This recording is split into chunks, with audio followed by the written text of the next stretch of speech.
Hello sir, আমার প্রশ্নটা হচ্ছে, এমন কোনো মুসলিম কি আছে যারা বিশ্বাস করে যে কোরআন আর বাইবেল এই দুইটাই হচ্ছে আল্লাহ তাআলার বাণী? আর এরকম বিশ্বাস করা কি আপনার মতে সম্ভব যে আপনি বিশ্বাস করবেন কোরআন পাশাপাশি বাইবেল, যে দুইটাই আল্লাহর বাণী? আপনার নামটা কি ভাই? আমার নাম ডেভিড বলমার। ভাই ডেভিড, খুব সুন্দর প্রশ্ন করেছেন যে এমন কোন মুসলিম কি আছে যারা বিশ্বাস করে যে বাইবেল এবং কোরআন দুটোই আল্লাহর বাণী।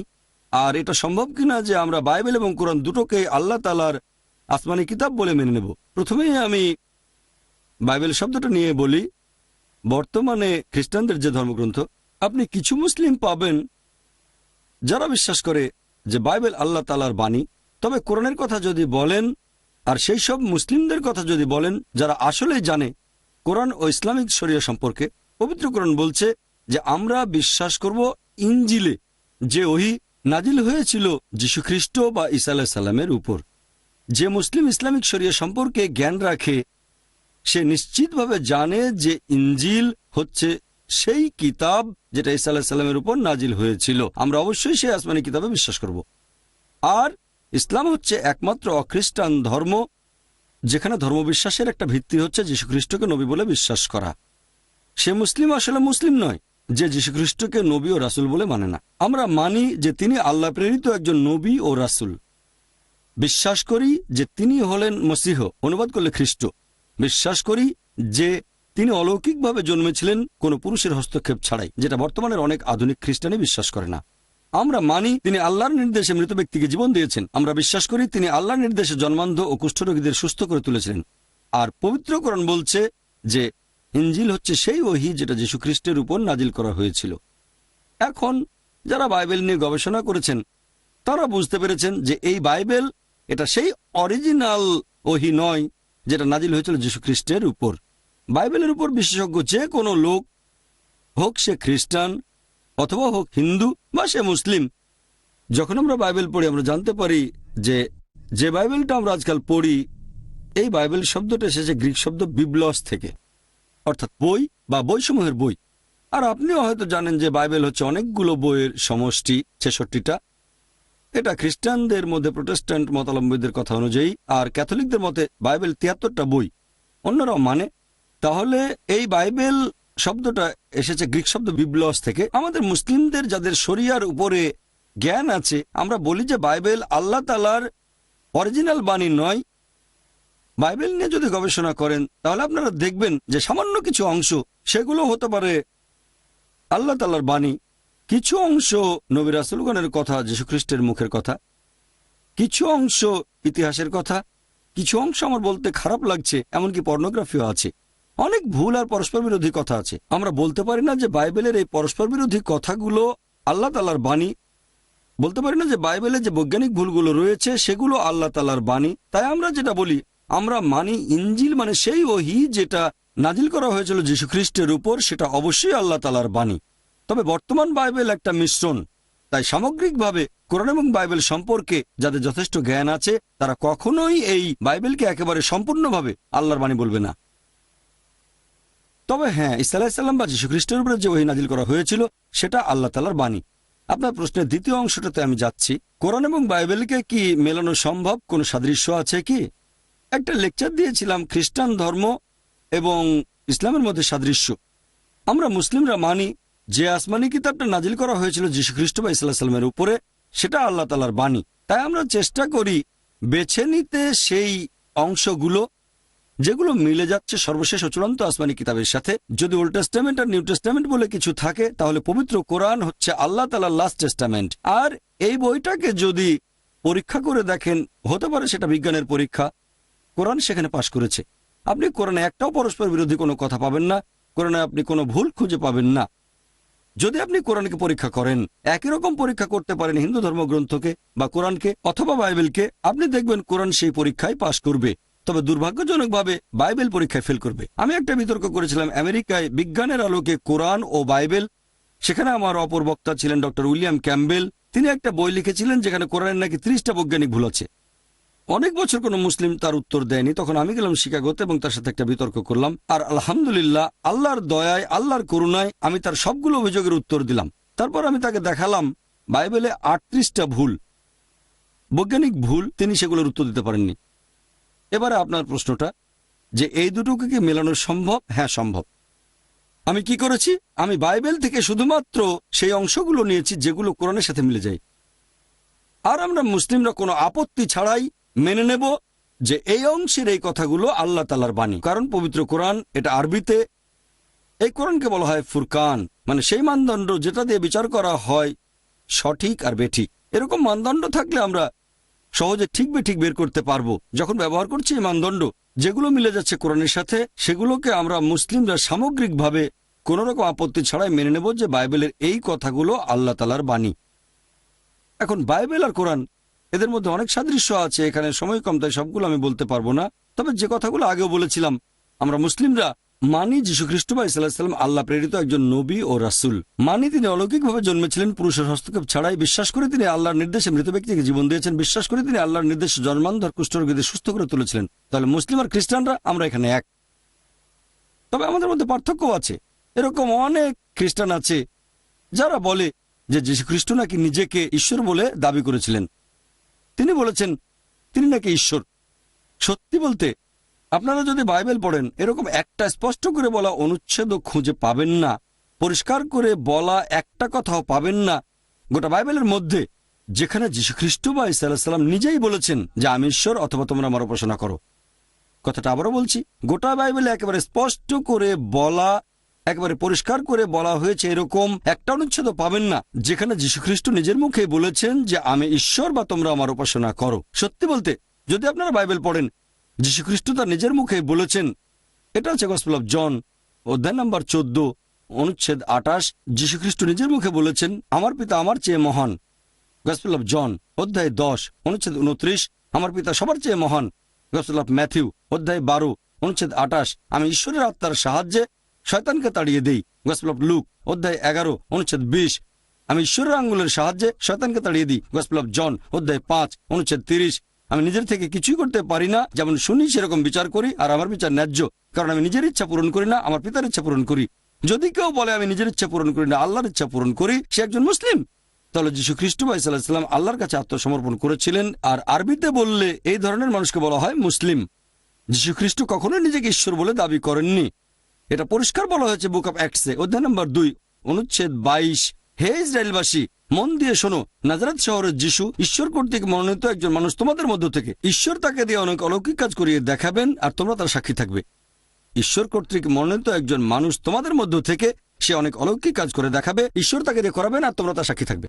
তাহলে তিনি ছিলেন একজন মানুষ, তবে সেই মানুষকে আল্লাহ তাআলা পাঠিয়েছেন রাসূল হিসেবে মানব জাতির জন্য। আর আপনারা দেখবেন যে যীশু খ্রিস্ট কখনোই নিজেকে ঈশ্বর বলে দাবি করেননি। তিনি ছিলেন আল্লাহ তাআলার প্রেরিত একজন নবী ও রাসূল।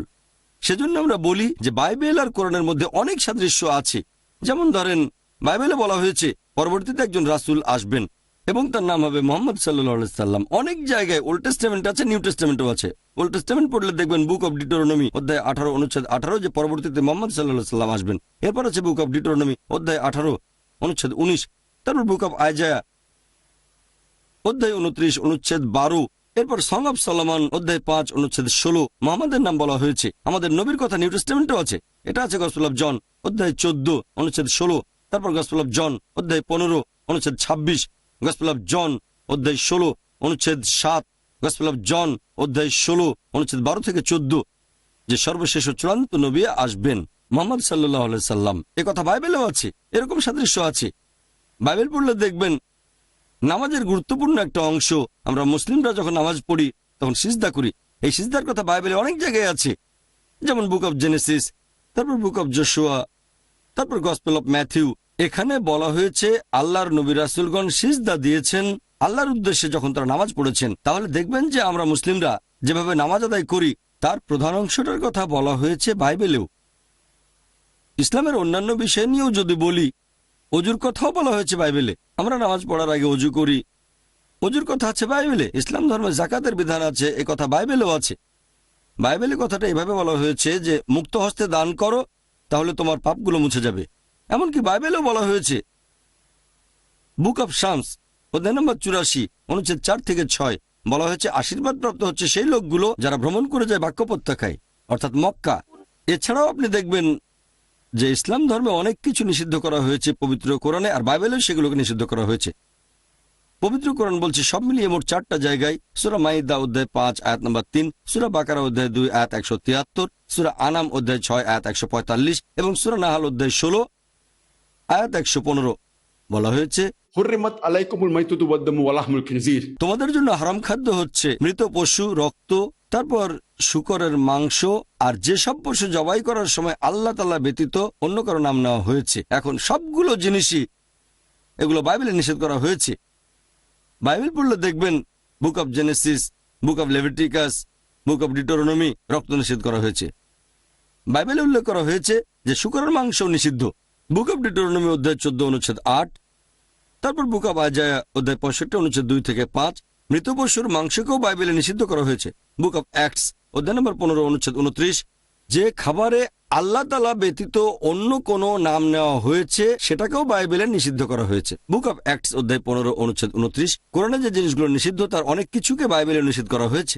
এরকম সাদৃশ্যগুলো নিয়ে যদি কথা বলেন আপনারা। তারপর শালীনতা, একজন মুসলিম মহিলার যেভাবে পোশাক পরা উচিত, মাথা ঢেকে রাখতে হবে, পুরো শরীর ঢাকা থাকবে, শুধু মুখমণ্ডল আর হাতের কবজি বাদে ঢিলে ঢালা পোশাক পরবে। তারপরে সে বিপরীত লিঙ্গের পোশাক পরবে না। এগুলো হচ্ছে শরিয়ার নিয়ম, আছে পবিত্র কোরআন এবং হাদিসে। একইভাবে বাইবেলে দেখবেন বুক অব ডিউটেরোনমি অধ্যায় 22 অনুচ্ছেদ 5 বলা হয়েছে যে একজন পুরুষ এমন কোনো পোশাক পরবে না যেটা মহিলারা পরে থাকে। একজন মহিলাও পুরুষের মতো পোশাক পরবে না। যারা এই ধরনের কাজ করে তারা সবাই ঘৃণ্য। তার মানে বিপরীত লিঙ্গের পোশাক পরা বাইবেল অনুযায়ী নিষিদ্ধ। এরপর দেখবেন ফার্স্ট তিমথি অধ্যায় 2 অনুচ্ছেদ 9 বলা হয়েছে যে মহিলারা পোশাক পরবে শালীনতার সাথে এবং নম্রতার সাথে, ভদ্রতার সাথে। তারা খুব দামি স্বর্ণালঙ্কার বা মণিমুক্তা পরবে না। এরপর আরো আছে ফার্স্ট করিন্থিয়ান্স অধ্যায় নম্বর 11 অনুচ্ছেদ 5 থেকে 7।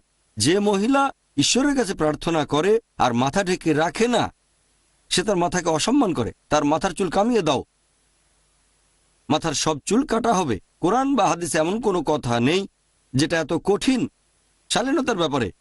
পবিত্র কোরআনের কোনো আয়াত বা কোনো হাদিস বলছে না যে কোনো মহিলা মাথা না ঢাকলে তার চুল কামিয়ে দাও, তবে এই কথা বাইবেলে আছে।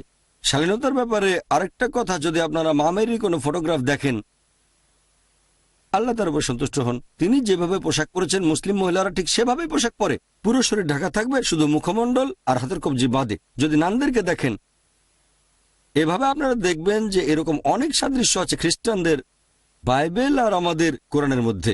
আমার একটা লেকচার খ্রিস্টান ধর্ম এবং ইসলামের মধ্যে সাদৃশ্য, সেখানে আমি বলেছি খ্রিস্টান বলতে যদি তাদের বোঝায় যারা যীশুখ্রিস্টের নির্দেশগুলো মেনে চলে, তাহলে মুসলিমরা আমরা খ্রিস্টানদের চেয়ে আরো বেশি খ্রিস্টান। কারণ এই কথাগুলো বাইবেলে আছে। বাইবেল বলছে মদ পান করো না, বুক অফ এফিসিয়েন্স অধ্যায় 5 অনুচ্ছেদ 18, বুক অফ প্রভার্বস অধ্যায় 20 অনুচ্ছেদ 1, যে মদ পান করো না। আমরা মুসলিমরা করি না, বেশিরভাগ খ্রিস্টান মদ পান করে। যীশু খ্রিস্টের খাতনা দেওয়া হয়েছিল 8 দিন বয়সে, গসপেলের কথা অনুযায়ী। আমরা মুসলিমরা খাতনা করি, বেশিরভাগ খ্রিস্টানরা করে না। খ্রিস্টান বলতে যদি তাদের বোঝানো হয় যারা যীশু খ্রিস্টের নিয়মগুলো মেনে চলে, তাহলে আমি বলবো যে মুসলিমরা আমরা খ্রিস্টানদের চেয়ে আরো বেশি খ্রিস্টান। এখন আপনার প্রশ্নের উত্তর হচ্ছে যে পুরো বাইবেল আল্লাহ সুবহানাহু ওয়া তাআলার বাণী নয়। দ্বিতীয় প্রশ্ন, হ্যাঁ কিছু সাদৃশ্য আছে, আর আমরা মনে করি যে বাইবেলের অংশ বিশেষ হচ্ছে আল্লাহর বাণী। আমাদের খুঁজে বের করতে হবে সেই অংশগুলো কোথায়, যাচাই করব পবিত্র কোরআন দিয়ে। তারপরে ইনশাআল্লাহ মুসলিম আর খ্রিস্টান আমরা এক হতে পারবো। আশা করি উত্তরটা পেয়েছেন। আপনি যদি আরো প্রশ্ন করতে চান করতে পারেন। ধন্যবাদ। অনেক উত্তর শুনে ভালো লেগেছে। আমি কোরআনের উপর বিশেষজ্ঞ নই, আপনি বিশেষজ্ঞ। তবে কোরআনের ইংরেজি অনুবাদ পড়েছি। আমি যা পড়েছি সেখান থেকেই আপনাকে একটা প্রশ্ন করছি। আমি কোরআনের ইংরেজি অনুবাদ পড়েছি, যেখানে বলা হয়েছে তাওরাত, জবুর, ইনজিল এইগুলো তো আল্লাহর আসমানি কিতাব, তাই না? কয়েক জায়গায় আছে যে কেউ আল্লাহ তাআলার কথাকে বদলাতে পারবে না। আরেক জায়গায় বলা হয়েছে যে নবী মুহাম্মদ সাল্লাল্লাহু আলাইহি সাল্লাম তাকে বলা হয়েছে তোমার যদি দ্বিধা থাকে, তোমাকে আমি যে জিনিসগুলো দেখাচ্ছি তাহলে যাও জিজ্ঞাসা করো তাদের কাছে যারা কিতাবগুলো পড়েছে তোমার পূর্বে। আমার মনে হয়েছে এরা ইহুদি আর খ্রিস্টানরা। তাই কোরআনের এই আয়াতগুলো দেখে আমার মনে হয়েছে যদি তারা জবুর আর ইনজিল আল্লাহর বাণী হয়ে থাকে আর কেউ সেগুলো বদলাতে পারবে না। আর মুহাম্মদ সাল্লাল্লাহু আলাইহি সাল্লাম জিজ্ঞাসা করবেন ইহুদি আর খ্রিস্টানদের যদি কোনো সন্দেহ থাকে তার কাছে যেটা নাজিল করা হয়েছে, তাহলে এটা কি কখনোই সম্ভব যে পবিত্র বাইবেলের কিছুই আসলে বদলায়নি? কারণ মানুষ তো আল্লাহর বাণীকে কখনোই বদলাতে পারবে না। আর যদি ধরে নেন বাইবেলে কিছুই বদলায়নি, তারপর আপনি এমনভাবে বাইবেলের বিভিন্ন জিনিসের ব্যাখ্যা করলেন যেটা কোরআনের সাথে মিলে যায়, এরকম কি সম্ভব? এটাই ছিল আমার মূল প্রশ্ন।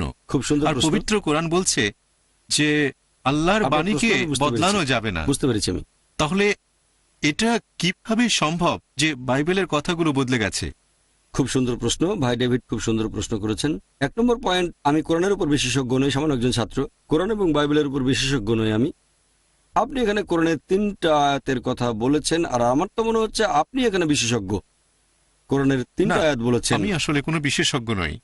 ভাই আপনি পবিত্র কোরআনের 3টা জায়গার কথা বলেছেন, আমি সেগুলো বলছি। একটা হচ্ছে কোরআন বলছে যে তওরাত, তারপর জাবুর, ইনজিল আল্লাহর বাণী, 1 নম্বর পয়েন্ট।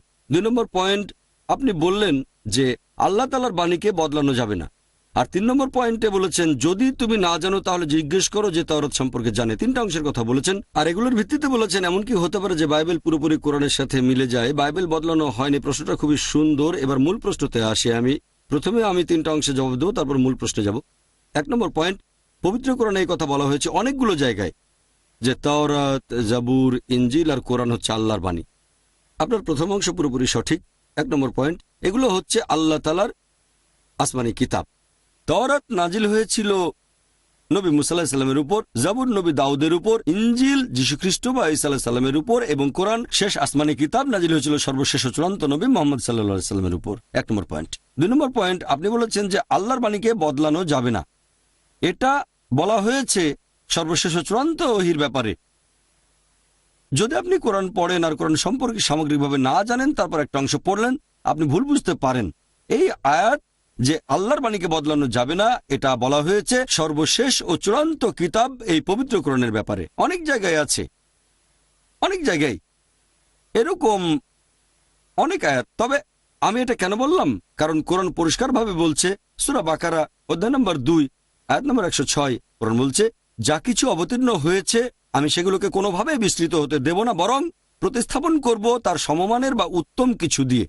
তাহলে আল্লাহ বলছেন আগে যেসব আসমানি কিতাব এসেছে, আগে যেসব নিদর্শন দেখিয়েছেন, সেগুলোকে প্রতিস্থাপন করা হবে সমমানের বা উত্তম কিছু দিয়ে। আর সর্বশেষ আসমানি কিতাব কোরআন, আল্লাহ বলেছেন সূরা মাইদা অধ্যায় 5 আয়াত নম্বর 3 যে এটাই চূড়ান্ত, এর পরে ইসলামে কোনো কিছু যোগ বা বিয়োগ করা যাবে না। তাহলে এই সর্বশেষ আসমানি কিতাবের পরে আল্লাহর এই বাণীর কোনো কিছু বদলানো যাবে না। পরিষ্কার হয়েছে?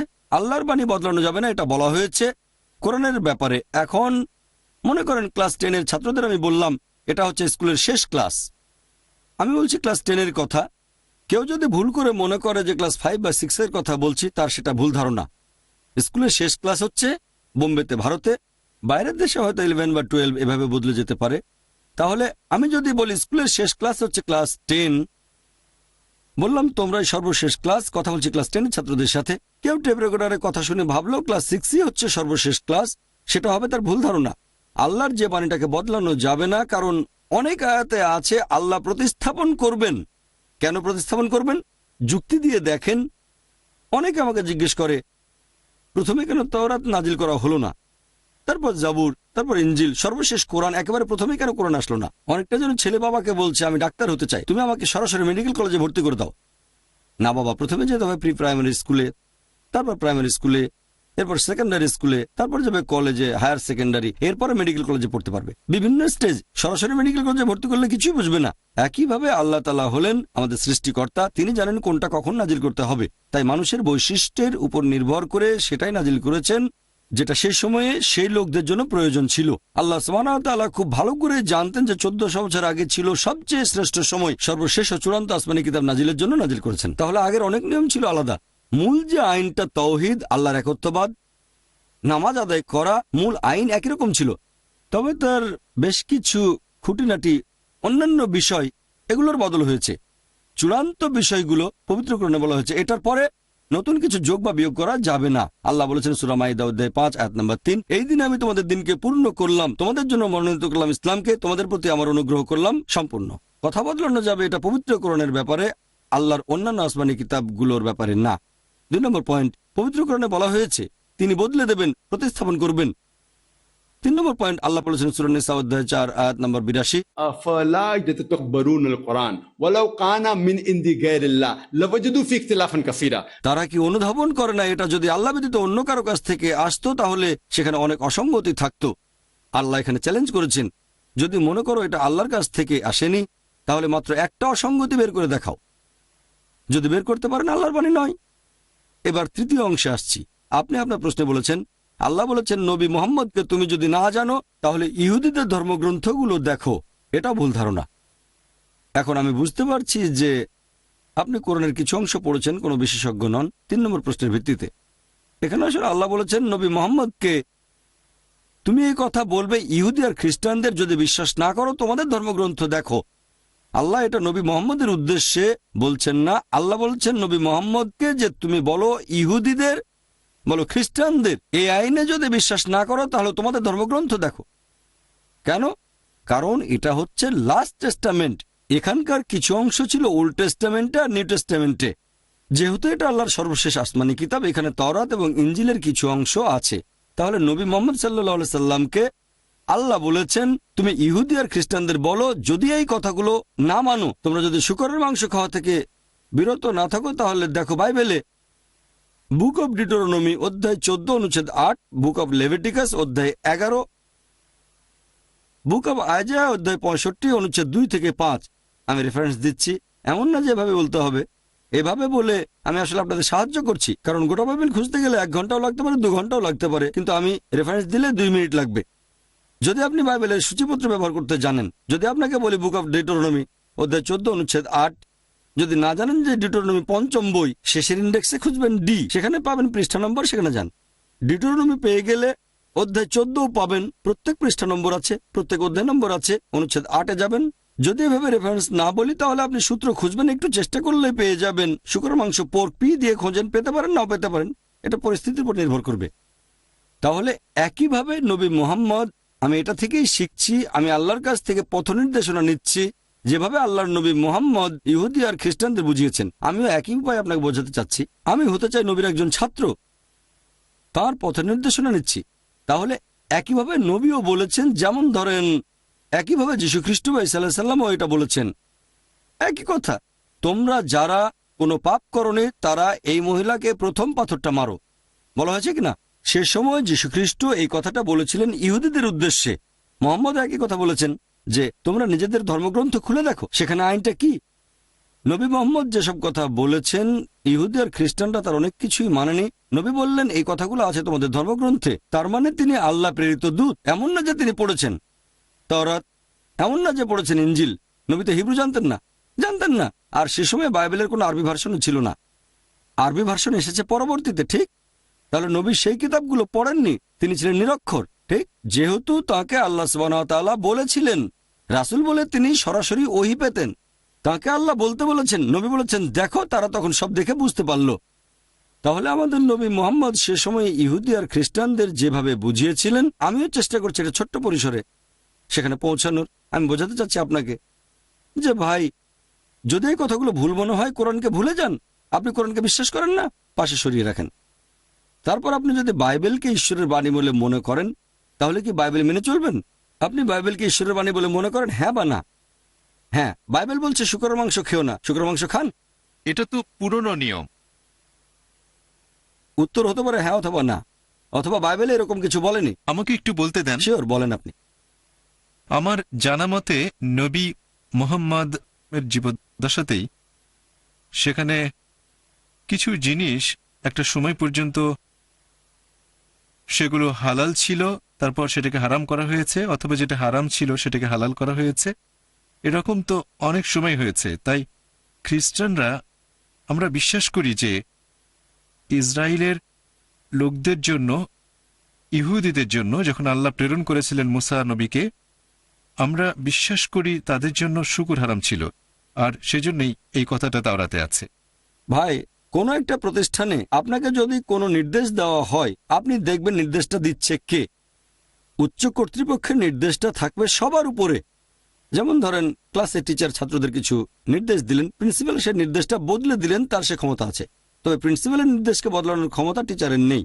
তাহলে প্রত্যেকটা ধর্মে উচ্চ কর্তৃপক্ষের কথায় নিয়ম বদলাতে পারে, নিম্ন কর্তৃপক্ষ নয়। পবিত্র কোরআন পড়লে দেখবেন সেখানে বলা হয়েছে যেগুলো নিষিদ্ধ করা হয়েছিল ইহুদিদের জন্য কোরআনে আছে। যেমন ধরেন ষাঁড়ের চর্বি ইহুদিদের জন্য হারাম ছিল, তোমাদের জন্য হালাল। কে বলেছেন? সর্বোচ্চ কর্তৃপক্ষ আল্লাহ। আমি জানি আপনি বাইবেলের কোন জায়গার কথা বলছেন। সেন্ট পিটার একটা স্বপ্ন দেখলেন। কি আমি ঠিক বলেছি? Saint Peter? হ্যাঁ, পিটার। ঠিক বলেছেন। পিটার একটা স্বপ্ন দেখলেন যে তিনি খাবারের টেবিলে আর শুকরের মাংস খাচ্ছেন। এটা ছিল স্বপ্নের একটা ঘটনা। যীশুখ্রিস্টের যে কোনো শিষ্য, এমনকি যদি সেন্ট পলও হয়, যিনি ছিলেন যীশুখ্রিস্টের স্বঘোষিত একজন শিষ্য, তারা কিন্তু কেউ যীশুখ্রিস্টের উপরে নন। যীশুখ্রিস্ট তার নিজের মুখেই বলেছেন, গসপেল অফ ম্যাথিউ অধ্যায় নম্বর 5 অনুচ্ছেদ 17 থেকে 20, মনে করো না আমি আগের নবীগণের আইন বাতিল করতে এসেছি। আমি বাতিল করতে আসিনি, সম্পূর্ণ করতে এসেছি। যতদিন আকাশমণ্ডলী আর পৃথিবী থাকবে, একটা ক্ষুদ্র কোনো আইনের ফাঁক গলে যেতে পারবে না, সবই পূরণ করা হবে। তোমাদের মধ্যে যে এই আইনগুলোর সামান্য কিছু অংশ লঙ্ঘন করবে, সামান্য ক্ষুদ্রাতি ক্ষুদ্র যে আইনগুলোর সামান্য কিছু লঙ্ঘন করবে আর অন্যদের তা শেখাবে, সে স্বর্গের রাজ্যে প্রবেশ করতে পারবে না। আর যে আইনগুলো মেনে চলবে, অন্যদেরও শেখাবে, সে স্বর্গের রাজ্যে প্রবেশ করবে। যদি না তোমাদের ন্যায়নিষ্ঠতা লেখক আর ফরিসীদের ন্যায়নিষ্ঠতার চেয়ে বেশি হয়, তাহলে তোমরা কোনোভাবেই স্বর্গের রাজ্যে প্রবেশ করতে পারবে না। তাহলে যীশুখ্রিস্ট তার নিজের মুখেই বলেছেন, আগের নবীদের আইন বাতিল করতে আসিনি, সম্পূর্ণ করতে এসেছি। একটা ক্ষুদ্র কণাও আইনের ভাগ গলে যেতে পারবে না, সবই পূরণ করা হবে। তোমাদের মধ্যে যদি কেউ একটা আইন ভাঙে, একেবারে ক্ষুদ্রাতি ক্ষুদ্র, সে স্বর্গের রাজ্যে প্রবেশ করতে পারবে না। এই কথাগুলো এভাবে পাবেন রেড লেটার বাইবেলে। রেড লেটার বাইবেলে আপনি আশা করি চেনেন। রেড লেটার বাইবেলের নাম শুনেছেন? মাশাআল্লাহ, ভালো, আলহামদুলিল্লাহ, খুব ভালো। আল্লাহ আপনাকে রহমত করুন। রেড লেটার বাইবেল হচ্ছে সেই বাইবেল, যারা জানেন না তাদের বলছি, এখানে লাল অক্ষরে সেই কথাগুলো লেখা আছে যেগুলো যীশুখ্রিস্ট তার নিজের মুখে বলেছেন। কারণ বাইবেলের সব কথাই যীশুখ্রিস্টের নিজের মুখের কথা নয়। পবিত্র কোরআনে যা আছে তার সবকিছুই 100% ক্ষুদ্রাতি ক্ষুদ্র কণাও মানুষের লেখা নয়, আল্লাহর ওহী। আর রেড লেটার বাইবেলে যে কথাগুলো ঈশ্বরের বাণী নিউজ পেপারে ছাপালে, সেটা হবে মাত্র একটা পৃষ্ঠা, খুব বেশি হলে 2টা কলাম, সামান্য পার্সেন্টেজ। এগুলো আছে নিউ টেস্টামেন্টে, ওল্ড টেস্টামেন্টে কিছু নেই। আর নিউ টেস্টামেন্টেও প্রধানত গসপেলগুলোতে আছে। এবারে সামান্য কিছু আছে অ্যাক্টসে, সামান্য। আপনারাও বুঝতে পারবেন এটা গোটা বাইবেলের খুব সামান্য একটা পার্সেন্টেজ। আর এই লাল অক্ষরের কথাগুলোই যীশুখ্রিস্টের নিজের মুখের কথা। কালো অক্ষর লাল অক্ষরের নিয়মকে বদলাতে পারে না, কারণ লাল অক্ষরগুলো যীশুখ্রিস্টের মুখের কথা, কালো অক্ষরগুলো বলেছেন অন্য কেউ, হয়তো যিশুর শিষ্য অথবা ঐতিহাসিক অথবা XYZ বা অন্য যে কোনো কেউ। কালো অক্ষর কখনোই লাল অক্ষরের নিয়ম বদলাতে পারবে না। কেন? লাল অক্ষরগুলো যীশুখ্রিস্টের নিজের কথা। যদি না মনে করেন যে পল, পিটার, থমাস এরা যীশুখ্রিস্টের উপরে না। আমাদের ইসলাম ধর্মেও আমরা এক আল্লাহকে বিশ্বাস করি, নবী মোহাম্মদ সাল্লাল্লাহু আলাইহি সাল্লামকে বিশ্বাস করি, তারপর রয়েছেন নবীর সাহাবাগণ, আপনাদের অ্যাপোস্টল, আমাদের সাহাবাগণ। যীশুখ্রিস্টের বেশ কিছু শিষ্য ছিলেন, নবী মোহাম্মদ সাল্লাল্লাহু আলাইহি সাল্লামেরও কিছু সহচর ছিলেন। তবে সাহাবা উপরে নন। যদি আমাকে দেখান একজন সাহাবী নবী মোহাম্মদের বিপক্ষে বলেছেন, সে কথাটা ফেলে দেন। নবী মোহাম্মদ 1 নম্বরে মানুষের মধ্যে, আল্লাহর পরে নবী মোহাম্মদ 1 নম্বর, তারপর রয়েছেন সাহাবাগণ। এরকম বিভিন্ন স্তর আছে। কোন সাহাবীর কথা আমাদের নবীর কোনো নিয়মকে বদলাতে পারবে না, কখনো না। প্রত্যেকটা ধর্মেই বিভিন্ন স্তর থাকে। আল্লাহর বাণীকে কোনো নবী বা রাসূল বদলাতে পারবেন না।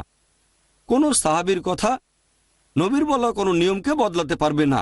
আপনি যেটার কথা বলছেন সেটা নিচের স্তরে ঠিক না বেঠিক পরে আলোচনা করা যাবে। আপনার কথা ঠিক না বেঠিক সেটা আলাদা ব্যাপার। তর্কের খাতিরে মানলাম আপনি ঠিক, যে কথাগুলো বলেছেন এখন সেটা কালো অক্ষর। ঠিক, কালো অক্ষর লাল অক্ষরের নিয়মকে বদলাতে পারবে না। আপনি যদি বাইবেলের উপর বিশেষজ্ঞ হন তাহলে এটা জানা থাকবে আপনার। যদি বাইবেল বিশেষজ্ঞ না হন, অন্য কেউ আপনাকে বলল, তাহলে প্রশ্নের তৃতীয় অংশটার উত্তর দিলাম। এখন মূল প্রশ্নটা ছিল এই 3টার ভিত্তিতে। আমাকে কিছু না, না, বলতে দিন। আপনাকে আরো সময় দেব। আগে উত্তরটা শেষ করি। প্রথমে উত্তরটা দেই, তারপর বলবেন কোনো সমস্যা নেই। অন্য দর্শকদের চেয়ে আপনাকে বেশি সুযোগ দেবো, আপনি আমাদের অতিথি ভাই। আপনি অতিথি, আপনার সাথে কথা বলতে ভালো লাগবে। প্রথমে আপনার উত্তরটা দিই। তৃতীয় প্রশ্নের পরে আপনি বলেছিলেন এটা কি হতে পারে না যে কোরআন দিয়ে পরীক্ষার দরকার কি, বাইবেল তো সঠিক আর কোরআন ভুল। আপনি ঠিক মুখে বলেননি কোরআন ভুল, ভদ্রভাবে বলেছেন, আমারও পছন্দ হয়েছে। আমি জানি আপনি মুখে বলেননি, তবে বলেছেন বাইবেল সঠিক কোরআনের সাথে তুলনা করলে। কোরআনের সাথে তুলনা মানে সঠিকের সাথে বেঠিকের তুলনা, তাহলে সঠিক মানবো, আমিও একমত। তবে বাইবেল সঠিক কিনা সেটাই প্রশ্ন। একটা লেকচার দিয়েছিলাম কোরআন কি আল্লাহর বাণী, আর যে মানুষটা নিরপেক্ষ থাকে, সে হয়তো কোরআন সম্পর্কে কিছুই জানে না, সেখানে লেকচারের পরে প্রশ্নোত্তর পর্ব ছিল, সব মিলিয়ে প্রায় 4 ঘন্টার মতো। একজন নিরপেক্ষ লোক সেটা দেখলেই বুঝবেন আমি যুক্তি দিয়ে প্রমাণ করেছি, যুক্তি, বুদ্ধি আর বিজ্ঞান দিয়ে, যে কোরআন আসলে আল্লাহর বাণী। আরও একটা লেকচার বাইবেল কি আল্লাহর বাণী, এখানে একই যুক্তি খাটিয়েছি। বাইবেলে অনেক পরস্পর বিরোধী কথা আছে, আমি বলতে চাচ্ছি না। একটা আর্টিকেলের কথা অনুযায়ী 50,000-এর বেশি ভুল, আমি সে কথা বলছি না। আমিও এই ব্যাপারে একটা আর্টিকেল পড়েছিলাম। আপনি কোনটা পড়েছেন আমি জানি না। আমি মুসলিমদের সব বইকে সঠিক বলে মনে করি না। যদি সেটা হয় কোরআন, তাহলে আমি মানব, পাশে দাঁড়িয়ে থাকব। অন্য কোনো বইয়ের ব্যাপারে মানতে পারি, নাও মানতে পারি, হয়তো কিছু অংশ মানবো, কিছু অংশ মানবো না। প্রথমে সর্বোচ্চ কর্তৃপক্ষ, 1 নম্বরে কোরআন। আমি বই লিখলাম, এই কোরআন সেই বইয়ের চেয়ে উপরে, 1 নম্বরে কোরআন। তারপরে আছে আমাদের নবীর সহিহ হাদিস। এবার আপনার প্রশ্নে আসি। যদি সাধারণ যুক্তি ব্যবহার করেন বিজ্ঞান, তাহলে দেখবো বাইবেলে অনেক বৈজ্ঞানিক ভুল আছে। আমি এখানে কয়েকটার কথা বলছি, সময় কম তাই বিস্তারিত বলতে পারছি না। যেমন ধরেন, বাইবেলে বলা হয়েছে গসপেল অফ ম্যাথিউ অধ্যায় নম্বর 4 অনুচ্ছেদ 8 যে পৃথিবী সমতল। তারপর আছে বুক অব জেনেসিস অধ্যায় নম্বর 1 অনুচ্ছেদ 16 থেকে 19, সেখানে বিশ্বজগৎ সৃষ্টির কথা বলা হয়েছে যে প্রথমে আলো ছিল না, ঈশ্বর আলো স্থাপন করলেন প্রথম, দ্বিতীয়, তৃতীয় দিন। এরপর বলা হয়েছে যে চতুর্থ দিনে সর্বশক্তিমান ঈশ্বর সৃষ্টি করলেন সূর্য আর নক্ষত্র, কিন্তু আলো সৃষ্টি হয়েছে প্রথম দিনে। এটা অযৌক্তিক যে আলোর উৎস সৃষ্টি হয়েছে পরে আর আলো এসেছে আগে। যদি আমি বলি একটা বাল্ব বানিয়েছি, সুইচ অন করলাম, তারপর আলো জ্বলল, কিন্তু যদি বলি আলো এসেছে প্রথম দিনে, দিনের প্রথম দিকে, আর বাল্ব জ্বালানো হয়েছে চতুর্থ দিনে, লোকে ভাববে আমি বিজ্ঞান সম্পর্কে জানি না। এছাড়াও বলা হয়েছে পৃথিবী সৃষ্টি করা হয়েছিল তৃতীয় দিনে আর গাছপালা, কিন্তু সূর্য সৃষ্টি হয়েছে চতুর্থ দিনে। এখন পৃথিবী সূর্যের একটা অংশ, বিজ্ঞান বলছে ঠিক একটা অংশ তৃতীয় দিনে আর সূর্য এসেছে পরে, এটা অবৈজ্ঞানিক। এছাড়াও বাইবেলে দেখবেন বুক অব জেনেসিসে অধ্যায় নম্বর 1 অনুচ্ছেদ 16 থেকে 19 বলা হয়েছে সর্বশক্তিমান ঈশ্বর 2টো আলো সৃষ্টি করলেন। বড় আলো সূর্য দিনকে শাসন করবে, আর ছোট যে আলোটা চাঁদ রাতকে শাসন করবে। আর অরিজিনাল ভাষাতে যেভাবে বর্ণনা করা হয়েছে মনে হবে এটা চাঁদের নিজস্ব আলো। পবিত্রকরণ বলছে সূরা ফুরকান অধ্যায় 25 আয়াত নম্বর 61 যে সূর্যের আলো তার নিজস্ব আলো আর চাঁদের আলো হচ্ছে প্রতিফলিত আলো। যখন বিজ্ঞানীরা পড়েন পবিত্র কোরআন আর বাইবেল, তারা কোরআনের সাথে একমত হবেন, বাইবেলের সাথে নয়। চাঁদের আলো তার নিজস্ব আলো নয়। আগেকার দিনে কয়েকশো বছর আগে মানুষ মনে করত চাঁদের আলো তার নিজস্ব আলো। এখন আমরা জানি চাঁদের আলো তার নিজস্ব আলো নয়, এটা প্রতিফলিত আলো। এভাবে আমরা একের পর এক অনেক ভুল বের করতে পারি। এরকম কয়েকশো বৈজ্ঞানিক ভুল আছে। ওই বিতর্কের সময়টা কম ছিল আর এখানে সময়টা আরো কম। বাইবেলের 38টা বৈজ্ঞানিক ভুলের কথা বলেছিলাম ডক্টর উইলিয়াম ক্যাম্বেলকে, আমার দেখা সবচেয়ে সেরা খ্রিস্টান বক্তা বিজ্ঞান আর বাইবেলের উপর। ঠিক, তিনিও একজন মেডিকেল ডাক্তার, তারপর পিএইচডি। তিনি খুব বিখ্যাত লোক বা বিখ্যাত ছিলেন। আর সেই সময় অনেক আমেরিকানকে দেখেছি যখন তারা কোনো মুসলিমকে ফাঁদে ফেলতে চায় তখন এই বইটা দেখায়, দেখো কোরআনে কত বৈজ্ঞানিক ভুল আছে, বাইবেলে কোনো বৈজ্ঞানিক ভুল নেই। যে মানুষগুলো এই ব্যাপারটা সম্পর্কে জানে না হয়তো শুনে মুগ্ধ হবে অথবা উত্তর দিতে পারবে না। তাই আমি এখান থেকে গেলাম শিকাগোতে, আমেরিকার শিকাগোতে, সেখানে একটা বিতর্ক করলাম আলহামদুলিল্লাহ, আর আল্লাহর দয়ায় সেখানে আমি সফল হয়েছিলাম। সেটা আপনি দেখতে পারবেন ইনশাল্লাহ। এই বিতর্কের একটা ভিডিও সিডি আপনাকে দেওয়া হবে। এছাড়াও খ্রিস্টান ও ইসলাম সাদৃশ্য, সেজন্য আমি বলবো যে এটা কি সম্ভব, এটা কি হতে পারে বাইবেল বদলায়নি? হ্যাঁ, অবশ্যই হতে পারে, তবে এই বাইবেল না। আপনি বুঝতে পারবেন যখন দেখবেন যে বাইবেলের মধ্যে অনেক গাণিতিক ভুল আছে। যোগ করে দেখবেন বাইবেলে ভুল আছে। গাণিতিক ভুল মানে একই কথা বলা হয়েছে 2 জায়গায়, কিন্তু সংখ্যা আলাদা, পরস্পর বিরোধী। এখানে 2000, ওখানে 3000, অনেক ভুল, একটা না, অনেক কিছু সংশোধন করা যায়। আমি জানি যদি 10,000 ভুল বের করা হয় হয়তো 50% বা 80% সংশোধন করা যাবে, তবে কয়েকশো ভুল কিছু করা যাবে না। আমি সেগুলো পড়েছি। কয়েকশো ভুল আপনি সব ধরনের যুক্তি খাটালেও হবে না। আমি সেগুলোকে যাচাই করে দেখেছি। মাশাআল্লাহ, আমি অনেক দেশে গেছি, কথা বলেছি যারা বিশেষজ্ঞ, আমি বিশেষজ্ঞ নই, সামান্য ছাত্র। এখন এই অংশগুলোকে সংশোধন করা যাবে না, অনেক বৈজ্ঞানিক ভুল, তারপর ঐতিহাসিক ভুল। আমরা যদি আল্লাহর দেওয়া এই মাথাটা ব্যবহার করি আর যাচাই করে দেখি, তাহলে এটা মানতে পারবো না যে বাইবেল আল্লাহর বাণী। যদি কোরআনকে যাচাই করি তাহলে মানবো। এজন্য আপনি দেখবেন আমার ক্যাসেট ইনশাল্লাহ। এবার চাইলে আপনি আবার প্রশ্ন করতে পারেন। কয়েকটা জিনিস পরিষ্কার করতে চাচ্ছি। আমি আপনার সাথে বিতর্ক করতে চাচ্ছি না। করতে পারেন, কোনো সমস্যা নেই। আমি করতে পারবো না, কারণ আপনি অনেক জানেন। আমি কোনো বিতর্ক করতে চাচ্ছি না। আমি আসলে চাচ্ছি শিখতে। আমার ধারণা এখানে সবাই এসেছেন জানতে আল্লাহ সম্পর্কে। তাহলে আমি আপনার কাছ থেকে শিখলাম বা আপনি আমার কাছ থেকে শিখলেন, সেটাই ভালো। আর আমি আপনাদের সবার উদ্দেশ্যেই বলছি, ব্যক্তিগতভাবে আমি শুকরের মাংস খাই না শ্রদ্ধা দেখানোর জন্য। তবে আমার মনে হয় লাল অক্ষরে হয়তো কারণটা বলা আছে পবিত্র বাইবেলে, যে এখানকার খ্রিস্টানরা কেন এটা করছে। কারণটা হয়তো শুধুই কালো অক্ষর না। আর ঈসা আলাইহিস সালামও এই কথাও বলেছেন, মানুষ মুখে যে খাবার গ্রহণ করে সেটা তার আত্মাকে দূষিত করতে পারে না, তবে আমাদের মনের মধ্যে পাপে ভরা যে চিন্তাগুলো আসে সেগুলো আমাদের আত্মাকে দূষিত করে। আর যেহেতু হজরত ঈসা আলাইহিস সালাম এই কথাগুলো বলেছেন, আমরা খ্রিস্টানরা মনে করি তিনি সব খাবারকে হালাল করেছেন। তোমরা যে খাবার খাও সেটা তোমাদের আত্মাকে দূষিত করতে পারে না।